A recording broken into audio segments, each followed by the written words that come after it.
Le soleil du Luberon déclinait lentement derrière les collines lavandées, inondant de lumière dorée les champs de blé qui ondulaient au vent.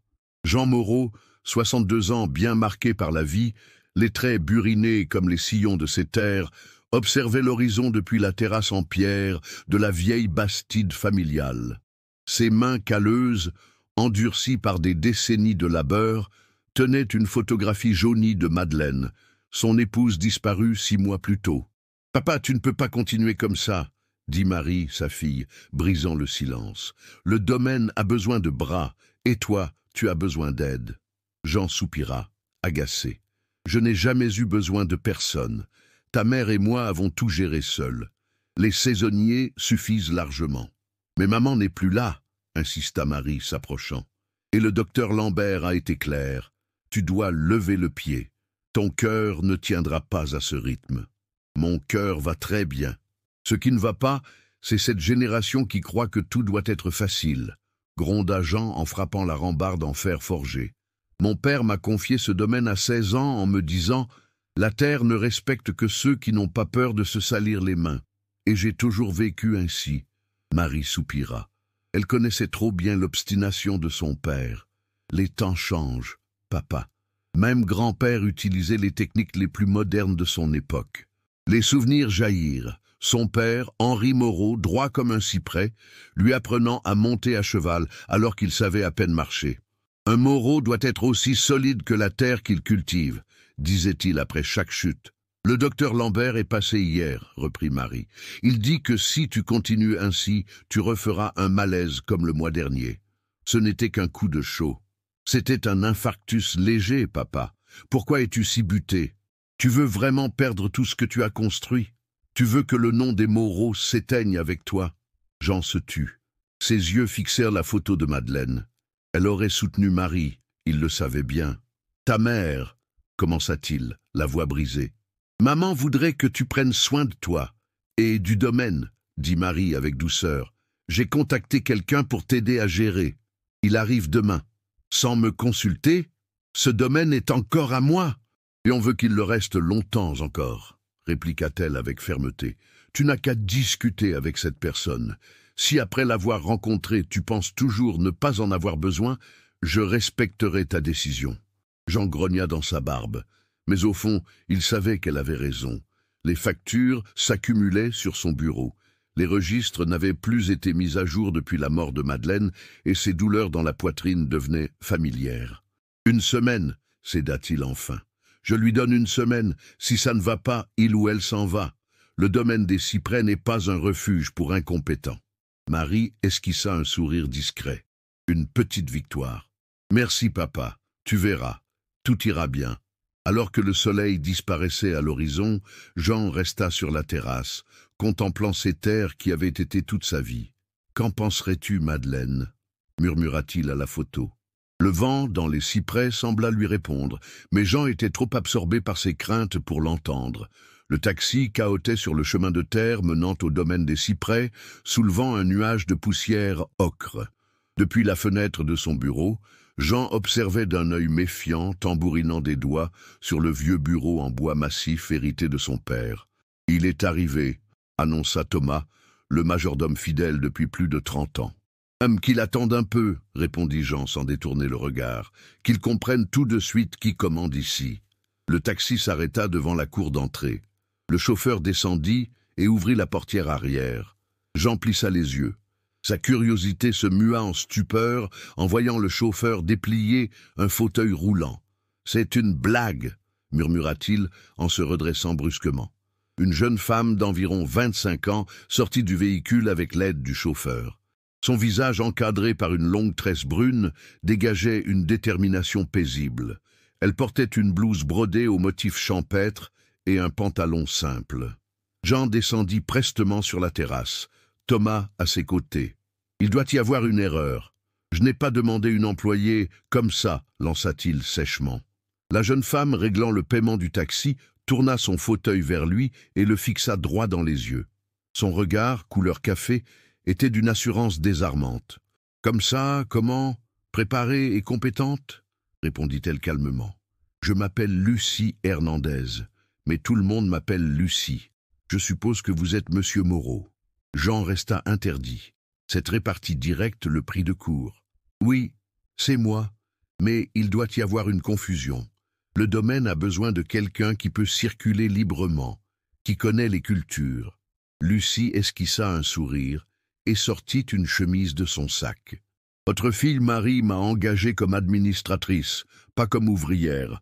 Voici mon CV. Je suis diplômé en gestion agricole, spécialisé dans les domaines traditionnels. Et, si je puis me permettre, le domaine des cyprès est connu pour abriter certains des plus anciens cyprès de la région, plantés par votre arrière-grand-père après la grande sécheresse de 1890. Jean prit le dossier, surpris. Comment savez-vous ça? J'ai rédigé ma thèse sur les domaines historiques du sud de la France. Celui-ci est un exemple remarquable d'adaptation des traditions à travers les générations. Le vieil homme feuilleta les documents, malgré lui impressionné. Mais son regard restait méfiant. Le papier, c'est une chose, la réalité d'un domaine, c'en est une autre. Je suis d'accord, répondit Lucie. C'est pour ça que je suis ici, pour apprendre la réalité et y contribuer. Jean referma le dossier. « Je suis désolé, ça ne fonctionnera pas. Il nous faut quelqu'un de plus adapté. Thomas, appelle un autre taxi. » Lucie resta immobile. « Votre épouse m'a écrit il y a 3 mois, dit-elle calmement. C'est elle qui m'a invité à venir. » Jean pâlit. « Qu'avez-vous dit ?»« Madeleine m'a contacté après avoir lu ma thèse, » continua Lucie en sortant une enveloppe. « Elle m'a dit que le domaine aurait bientôt besoin de sang neuf. Nous avions convenu que je viendrais après ma remise de diplôme. Voici sa lettre. » Les mains tremblantes, Jean prit l'enveloppe. Il reconnut aussitôt l'écriture élégante de Madeleine. La date, 2 semaines avant sa mort. « Thomas, » dit-il après un long silence, la voix adoucie, « montre à mademoiselle Hernandez sa chambre et les installations du domaine. » Le majordome acquiesça. « Bien sûr, monsieur. » Alors que Thomas poussait le fauteuil de Lucie, Jean ajouta et dit à Rosalie de préparer un chocolat chaud. Madeleine aimait en offrir aux nouveaux arrivants. Lucie se retourna. « Merci, monsieur Moreau. Je vous promets que vous ne le regretterez pas. » Jean ne répondit pas. Il tenait toujours la lettre de sa femme, ce dernier cadeau qu'elle lui avait laissé. Les premiers rayons du soleil caressaient les vignes du domaine des cyprès quand Jean sortit sur la terrasse, comme il le faisait depuis 40 ans. Son regard balaya les terres qu'il connaissait par cœur, mais s'arrêta sur une scène inhabituelle. Lucie, déjà active, discutait vivement avec Pierre, le contremaître, près du vieux hangar. « Qu'est-ce qu'elle fait debout à cette heure-ci » grommela-t-il, fronçant les sourcils. Thomas arriva avec une tasse de café. « Mademoiselle Lucie est debout depuis 5 heures, monsieur. Elle a déjà consulté les registres de la dernière récolte et trié les factures. » Jean grogna, attrapant la tasse sans lâcher Lucie du regard. « Elle ne tiendra pas 1 semaine, marmonna-t-il. Que la première pluie transforme les chemins en bourbiers, et on verra ce que vaut son diplôme. » Au petit déjeuner, Jean resta silencieux, observant Lucie discuter avec Marie de ses idées pour améliorer la gestion. « J'ai remarqué une baisse de rendement de 15% sur les 3 dernières années, » dit Lucie en dépliant des graphiques. « Pourtant, la surface cultivée reste la même. La terre se fatigue, » coupa sèchement Jean. « Comme les hommes. » Lucie le regarda calmement. « La terre ne s'épuise pas quand on la respecte. Avec tout le respect, je pense qu'un système de rotation des cultures pourrait préserver la tradition tout en augmentant les rendements. »« Et que savez-vous des traditions ?» lança-t-il. « Les traditions, ça ne s'apprend pas dans les livres, ça coule dans les veines. » Un silence pesant tomba. Marie jeta un regard désapprobateur à son père. « Mon père était cultivateur en Ardèche, » répondit Lucie. « Il a tout perdu lors de la sécheresse de 1998, mais il ne m'a jamais laissé perdre le savoir. Il m'a appris à chercher des solutions là où d'autres ne voient que des problèmes. » Jean détourna le regard, visiblement troublé. Cette sécheresse, il s'en souvenait douloureusement. Plus tard, enfermé dans son bureau, il tenta de se concentrer, mais son regard revenait sans cesse à la fenêtre. Il la vit inspecter le système d'irrigation avec les ouvriers qui l'écoutaient attentivement. « Elle les hypnotise avec ses histoires d'université, » marmonna-t-il. Mais l'irritation fit bientôt place à la surprise quand Pierre vint l'informer que Lucie avait repéré une faille dans le système d'irrigation à l'est du domaine. Comment a-t-elle su? Demanda Jean incrédule. Elle a parlé d'angle et de pression, répondit Pierre. J'ai pas tout compris, mais maintenant l'eau coule comme il faut. Plus tard, alors que Lucie réorganisait le stock d'outils avec une efficacité redoutable, Jean la rejoignit. Et pourquoi rester là où tu n'es pas la bienvenue? Lança-t-il sans détour. Lucie s'interrompit, le regardant droit dans les yeux. Parce que je sais faire la différence entre un homme amer et un cœur qui ne sait pas encore qu'il peut changer. Jean resta silencieux. Pendant un bref instant, il crut revoir en elle la même force tranquille qui l'avait toujours fasciné chez Madeleine. Ce soir-là, feuilletant de vieux albums, il tomba sur une photo de son neveu Michel, un jeune homme avec trisomie 21, qu'il avait refusé d'accueillir au domaine, convaincu qu'il n'y avait pas sa place. Madeleine ne lui avait jamais vraiment pardonné cette décision. « Ce serait ça, ta seconde leçon, Madeleine ?»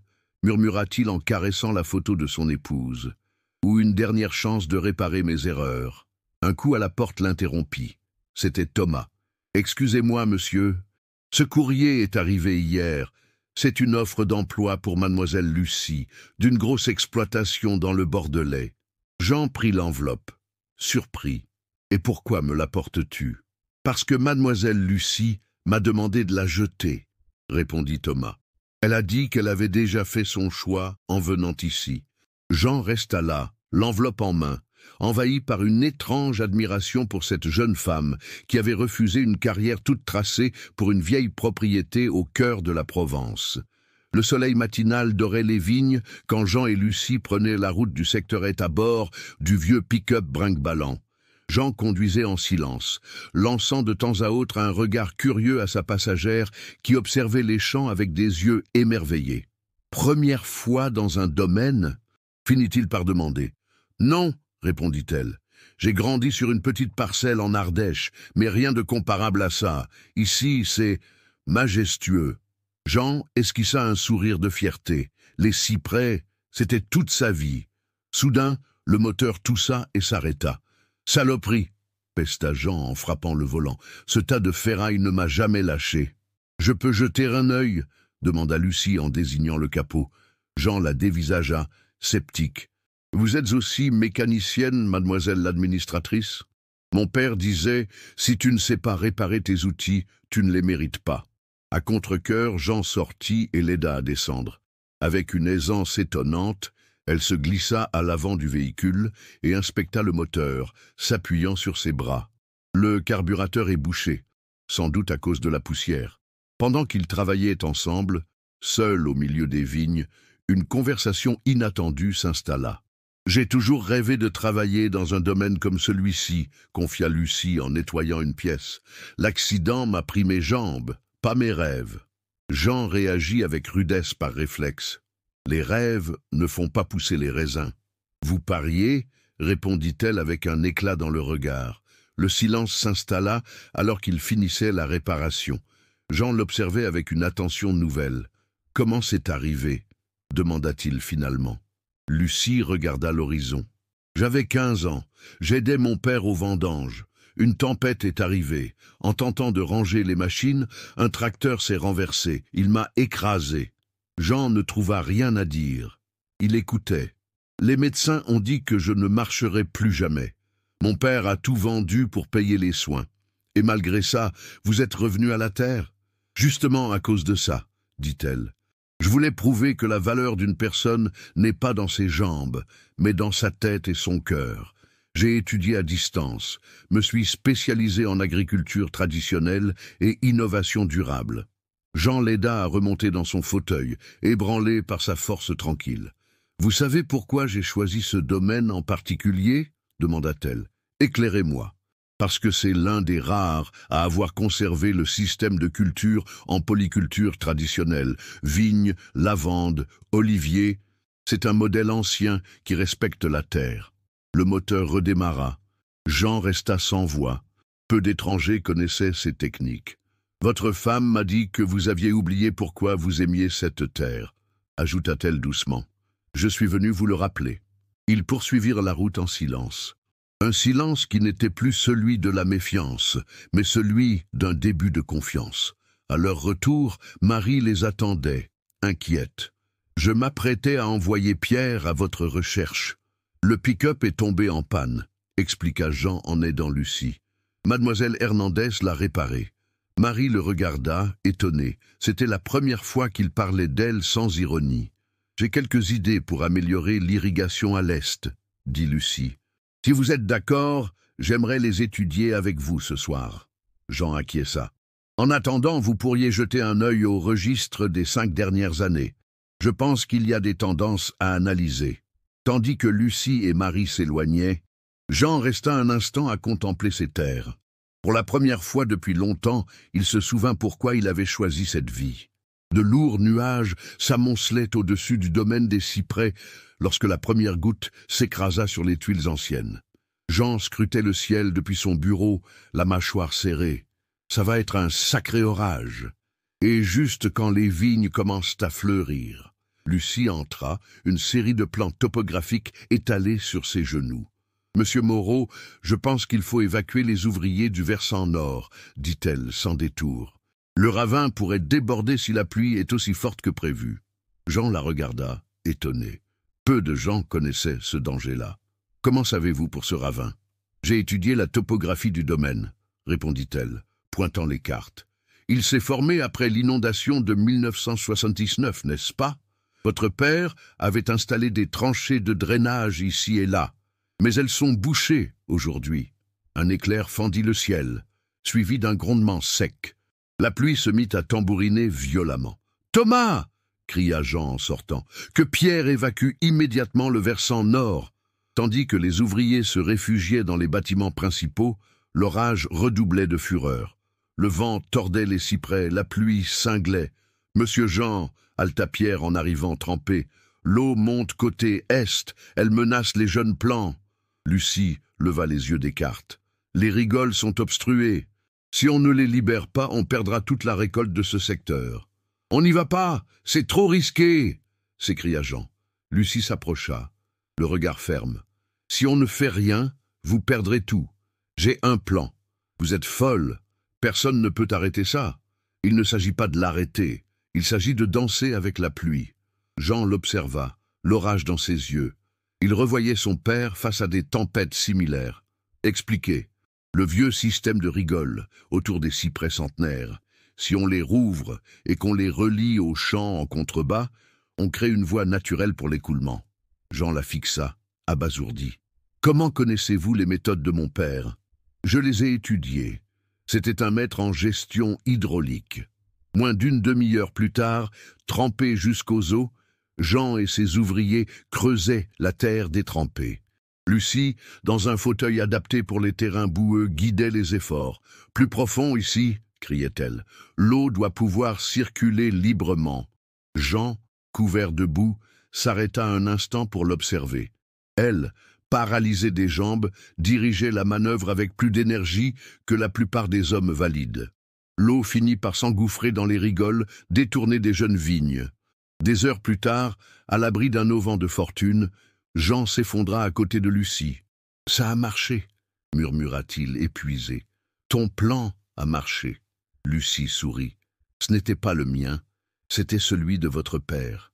Je ne fais que le faire vivre à nouveau. » Jean regarda l'eau s'écouler calmement, épargnant les cultures. Il disait que la nature n'est pas notre ennemi, mais notre professeur. Un homme sage, acquiesça Lucie, comme son fils. Pour la première fois, Jean lui offrit un vrai sourire. « Aujourd'hui, tu as sauvé les cyprès. Je te dois des excuses. Et un grand merci. Vous ne me devez rien, dit-elle. Cette terre m'a aussi sauvé, à sa façon. » De retour au domaine, alors que les ouvriers constataient les dégâts minimes, Jean vit Lucie discuter avec Pierre, déjà en train de proposer des améliorations pour l'avenir. « Elle est exceptionnelle, non ?» dit Marie, en lui tendant une couverture. Jean serra la laine contre lui. « Elle l'est. Elle a plus de force dans l'âme que beaucoup d'hommes dans leurs bras. » Cette nuit-là, seul dans son bureau, Jean contemplait une vieille photo de son père, posant fièrement près du système d'irrigation originel. « Tu avais raison, papa, » murmura-t-il. « Parfois, la plus grande force et dans l'esprit. La place du village de Saint-Cyprien de Provence s'illuminait de guirlandes tricolores. Le vert, blanc et rouge du drapeau national flottait fièrement aux lampadaires en l'honneur de la fête de la République. Les familles du domaine et du village s'affairaient aux préparatifs. Jean, vêtu de sa plus belle chemise provençale brodée, regardait la scène avec une tendresse teintée de mélancolie. « Ça prend forme, n'est-ce pas ?» demanda Lucie en roulant jusqu'à lui. 1 mois s'était écoulé depuis l'orage. Depuis, sa présence n'était plus remise en question. Madeleine s'occupait toujours de cette fête, dit-il avec douceur. Elle avait le don de tout rendre spécial. Marie me l'a raconté. J'ai essayé de respecter ses traditions. Jean hocha la tête, remarquant les lanternes de papier, les tables garnies de tapenades, de pissaladières et de vin local, et un petit hôtel avec les portraits des héros de la République française. « J'aimerais vous parler d'un projet, » dit Lucie, sortant un dossier. « J'ai étudié les comptes, et je pense que des ajustements pourraient grandement améliorer la production. »« Quel genre d'ajustements ?» demanda Jean, méfiant. « Je respecte les traditions, mais elles peuvent être optimisées. Par exemple, l'irrigation à l'ouest gaspille trop d'eau. Avec un petit investissement, on pourrait installer un système goutte à goutte. On a toujours arrosé comme ça. Mon père, mon grand-père, et on pourrait continuer à arroser avec sagesse, répondit-elle. Un vieil ouvrier, Simon, s'approcha lentement. Il ajustait des guirlandes à côté. « Avec votre permission, monsieur Jean, » dit-il en ôtant son béret. « Mademoiselle ne cherche pas à détruire. Elle veut honorer ce que nous avons bâti en lui donnant une nouvelle vie. » Jean le regarda, surpris. Simon ne s'exprimait jamais sur la gestion. « Toi aussi, tu t'es laissé convaincre ?» Personne ne m'a convaincu, mais j'ai vu assez de vendanges pour reconnaître une bonne idée quand j'en vois une. Ce soir-là, la fête battait son plein. Le chant des cigales se mêlait aux airs de flûte et d'accordéon.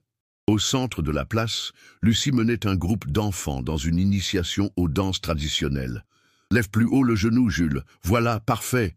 Elle guidait les pas avec les mains, incapable de danser elle-même, mais ses yeux brillaient d'une joie contagieuse. « Elle est impressionnante, non ?» souffla Marie, en tendant un verre de vin à son père. Jean fixait la scène, bouleversé. Où a-t-elle appris ces danses? Sa grand-mère était danseuse folklorique. Lucie les a toutes mémorisées depuis petite. Même si elle ne peut plus les danser, elle les vit encore.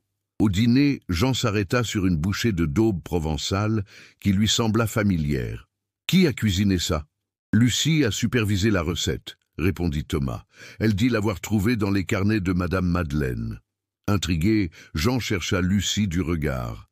Elle notait des recettes partagées par les grands-mères du village. « Que fais-tu » demanda-t-il en la rejoignant. « Je compile les recettes traditionnelles de la région. Madame Madeleine avait commencé, mais n'a jamais terminé. » Jean se tut, sa gorge serrée. Sa femme tenait tant à préserver ce patrimoine.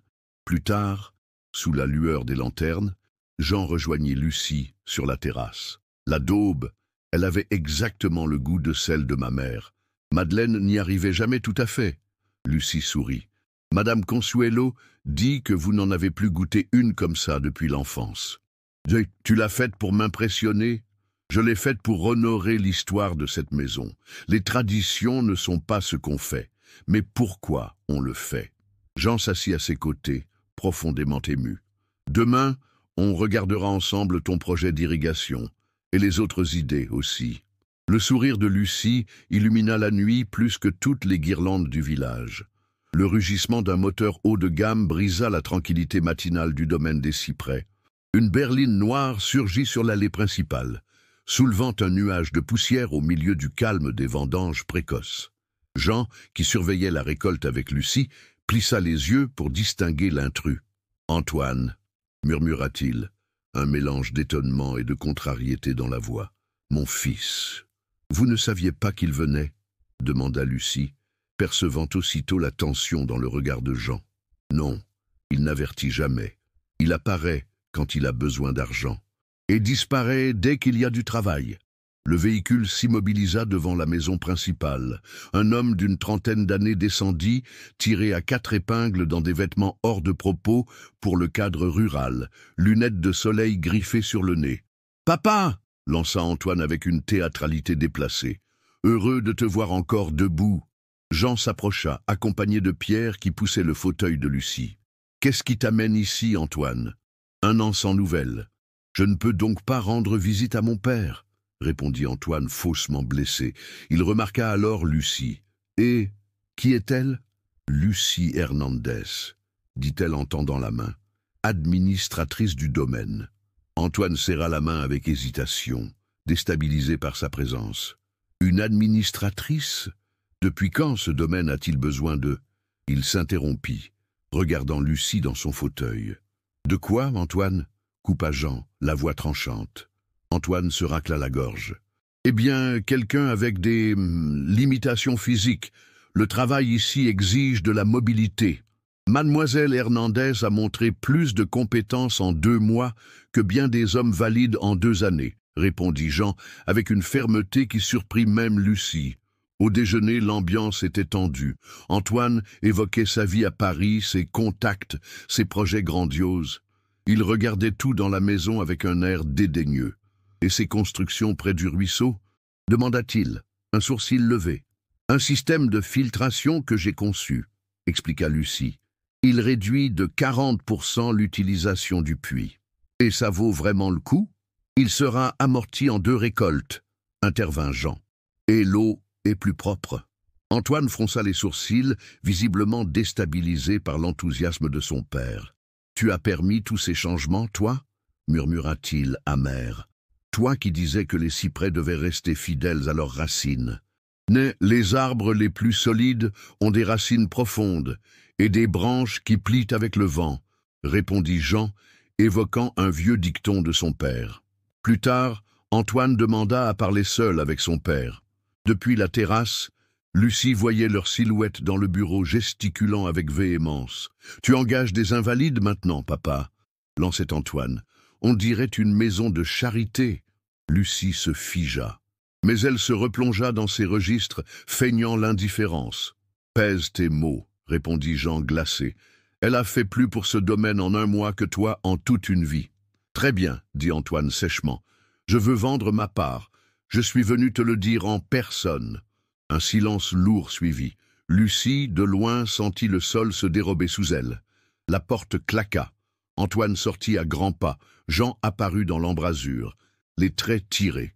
Lucie s'approcha prudemment. « Avant qu'il ne parte, peut-être devrions-nous lui parler du projet en cours. Cela pourrait tripler la valeur du domaine. » Antoine s'arrêta net. « Quel projet ? » « La certification biologique du domaine des cyprès, » expliqua Lucie avec calme. « Et une marque de produits traditionnels provençaux en cours de dépôt. » Antoine haussa un sourcil. « Tu ne m'en as jamais parlé, papa.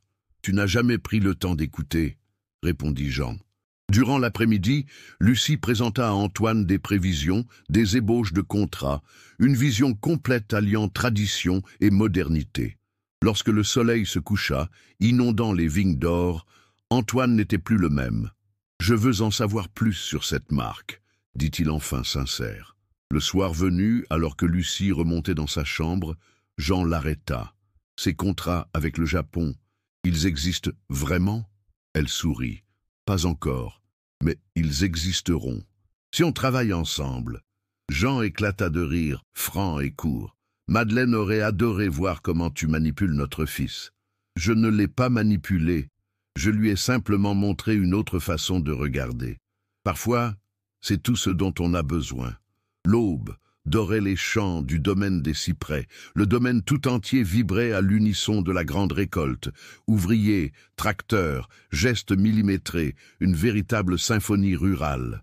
Au centre de ce ballet, Jean et Lucie travaillaient côte à côte, communiquant d'un simple regard. « Jamais je n'aurais cru dire ça, mais tu avais raison. » admit Jean en consultant les rendements du secteur Est. La rotation des cultures a augmenté la production de 25%. Lucie sourit. Ce n'est pas une question d'avoir raison, mais de construire ensemble. Vos racines et un peu de vent nouveau. 3 mois s'étaient écoulés depuis la visite d'Antoine. Contre toute attente, il revenait chaque quinzaine, plus impliqué que jamais. Le domaine avait changé. Nouveau système, label en cours, ambiance apaisée. Le jour de la grande récolte était une fête attendue dans la région. Familles voisines, acheteurs, élus, tous venaient admirer les fruits de l'année. Cette fois, l'enthousiasme était palpable. Monsieur Esteban de la Bastide arrive cet après-midi, annonça Thomas. Il amène des acheteurs japonais. Jean hocha la tête, satisfait. Esteban, propriétaire du domaine voisin, avait toujours été un rival féroce. Nerveux, taquina Lucie. Cette année, les cyprès n'a rien à envier à personne, dit-il avec un clin d'œil. La fête commença sous un ciel d'azur. Le patio se couvrit de couleurs, de musique et de parfums alléchants. Les tables exhibaient des produits, raisins parfaits, huile dorée, confitures artisanales. Dans un coin, Lucie avait installé un stand de la future marque Les Cyprès Traditions. Esteban arriva avec ses invités. Son visage, d'ordinaire hautain, trahit un bref étonnement. « Alors c'était vrai, tu as réveillé cette vieille maison » lança-t-il à Jean. « Elle n'a jamais dormi, elle rêvait de l'avenir » répondit-il sans ironie. Un acheteur japonais examina une grappe avec admiration. « Comment obtenez-vous une telle qualité ?» Jean désigna Lucie. « En mêlant le meilleur du passé et du présent. » Le soir tomba sur une fête vibrante. Sous les lampions suspendus au cyprès, les gens dansaient. Jean et Lucie, assis un peu à l'écart, regardèrent la scène en silence. « Tu sais ce que tu as apporté de plus précieux à ce domaine ?» demanda Jean. « Des contrats ?» répondit-elle en souriant. « La joie » dit-il sérieusement. « Depuis que Madeleine est partie, la maison avait perdu son cœur. Tu l'as ramenée. » À ce moment, une voiture familière entra dans l'allée. Antoine. Il avait promis de venir, mais il n'était pas seul. « Qui sont ces gens ?» s'inquiéta Jean. « Des représentants du ministère de l'Agriculture, » murmura Lucie. « Et du Programme national de transition écologique ?» Antoine se présenta fièrement. « Voici l'ingénieur Rambert, il s'intéresse à notre modèle agricole. » Jean cligna des yeux. « Notre modèle ?» Ce que vous avez bâti ici est exactement ce qu'ils cherchent à reproduire, une agriculture respectueuse et enracinée. » Lucie expliqua les détails avec passion. Pendant ce temps, Jean prit son fils à l'écart. « Depuis quand cela t'intéresse ?» Antoine jeta un regard vers Lucie. « Depuis que j'ai vu ce que vous avez accompli. Et je crois que cette femme est ce qui est arrivé de mieux ici depuis maman. » La fête atteignait son apogée. Les enfants entouraient Lucie, qui leur apprenait les plantes locales. La lavande protège les autres cultures, l'olivier nourrit la terre, et la vigne unit le tout, disait-elle avec un éclat dans les yeux. Jean l'observa, le cœur plein. Enfin, il comprenait ce que Madeleine avait vu en elle. Tandis que les invités prenaient congé, Jean s'approcha de Lucie. « Merci, dit-il simplement. « Pourquoi ?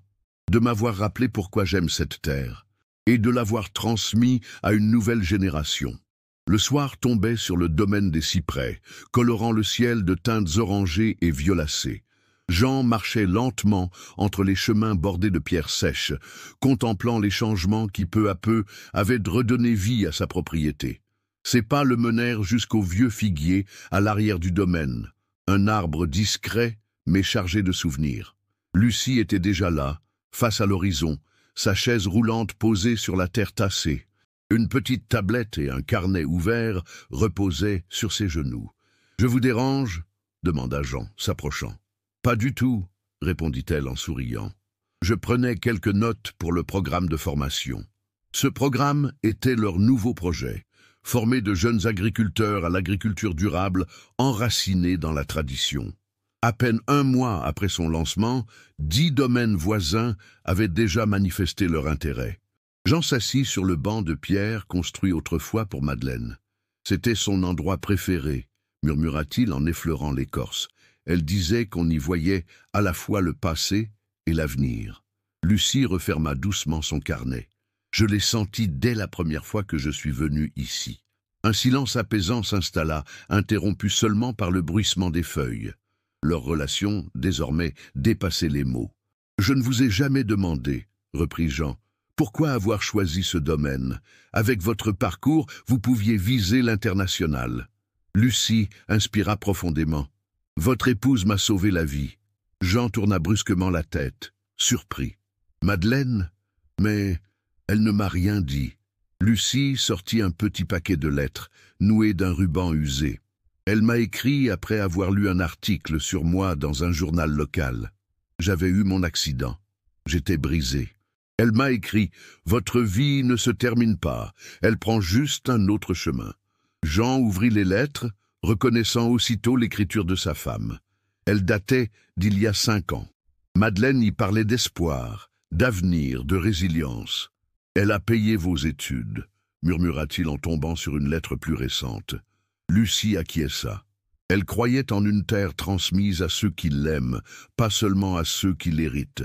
Jean resta longtemps silencieux, les yeux embués. Il revoyait le jour où il avait refusé d'embaucher Michel, son neveu atteint de trisomie 21. Madeleine ne lui avait jamais pardonné. « Cet arbre » dit Lucie doucement. « Elle m'a raconté que vous l'aviez planté après avoir su que vous ne pourriez plus avoir d'enfant. » Jean ferma les yeux. 3 fausses couches. Puis l'opération irréversible. Le figuier, planté ce jour-là, portait leur peine et leur espoir. Elle disait que cet arbre symbolisait les vies qu'elle n'aurait pas eues, mais aussi tout l'amour qu'elle pouvait encore offrir, murmura Lucie. Des larmes coulèrent librement sur le visage buriné de Jean. « Madeleine a vu en toi ce que je n'ai compris que tard, dit-il enfin. Tu es ce que ce domaine avait besoin, ce que moi j'avais besoin. » Lucie prit sa main doucement. Aucun de nous n'était prêt, Jean. Mais on a appris, ensemble. Le soleil disparaissait derrière les collines. Les lettres posées sur les genoux de Jeanne brillaient sous les derniers rayons. « Merci, dit-il en serrant sa main, d'avoir fait vivre le rêve de Madeleine et de m'avoir appris à voir autrement. » Ils rentrèrent ensemble à la maison, le cœur plus léger que jamais. Le soleil de novembre inondait le domaine des cyprès d'une lumière tiède et dorée. Cela faisait 1 an jour pour jour que Lucie avait franchi les grilles du domaine. Et en 1 an, tout avait changé. Jean, appuyé sur sa canne sculptée, déambulait parmi les offrandes de la Toussaint, soigneusement disposées sous le porche. Des photos anciennes, encadrées de fleurs séchées, honoraient les générations passées. Au centre, souriante, celle de Madeleine trônait, entourée de ses douceurs préférées. « Elle aurait adoré voir ça », dit Marie, disposant quelques pétales. « Elle ne le voit pas, elle l'a prévu », murmura Jean. Un peu plus loin, Lucie animait un atelier avec de jeunes adultes porteurs de handicap. Un garçon muni de prothèses gérait l'irrigation assistée par tablette. Une jeune fille trisomique triait les semences avec rigueur. Thomas les observait, ému. Qui aurait cru voir le domaine se transformer en école? « Madeleine y a toujours cru, » répondit Jean. Elle voyait au-delà de nous tous. La fête de la Toussaint, désormais un événement régional, attirait élus, voisins et partenaires. Le modèle du domaine des cyprès, traditionnel, écologique, inclusif, était devenu un exemple national. Antoine arriva, accompagné du président de région et de plusieurs responsables agricoles. « Papa, Lucie, le président veut dupliquer notre programme dans toute la région. » Jean serra des mains, répondit aux questions, mais son regard cherchait Lucie. Il la retrouva près du figuier, contemplant le couchant. « J'ai quelqu'un à te présenter, » dit-il, s'approchant avec un sourire. Un homme d'environ 40 ans s'avança timidement. Michel, son neveu, celui qu'il avait rejeté des années plus tôt. « Mon neveu Michel, » dit Jean. « Il vient nous aider à déployer le programme dans sa région, en Auvergne. » Lucie lui serra la main chaleureusement. « On m'a dit que vous avez un don pour les plantes. »« Les plantes ne jugent pas, » dit Michel. « Elles poussent si on les aime. » Jean posa la main sur son épaule. « Il sera notre ambassadeur dans 20 nouvelles communautés. » Alors que Michel rejoignait les autres formateurs, Jean s'assit aux côtés de Lucie. « Vous savez, je suis venu chercher un simple bras droit, et on a créé tout un monde. »« Des regrets ?» demanda Lucie. « Aucun. » La nuit tomba, illuminée par des centaines de bougies entre la maison et le figuier. Rire, musique provençale, douce chaleur humaine. Jean, Helena, Antoine et Lucie se retrouvèrent autour de l'autel pour un toast intime. « À la femme qui a vu au-delà des apparences », déclara Jean, « et à l'homme qui a eu le courage de changer », ajouta Lucie, les yeux humides. Au loin, Antoine, désormais complice, tenait la main de Lucie. Un avenir partagé, encore fragile mais prometteur. « Je cherchais un emploi », dit-elle à voix basse. « J'ai trouvé une famille et un sens. » Jean la contempla. Il comprenait enfin que le véritable héritage du domaine des cyprès ne reposait ni sur les terres, ni sur les récoltes, mais dans les leçons d'humanité qu'ils avaient tous apprises à l'ombre des vieux cyprès.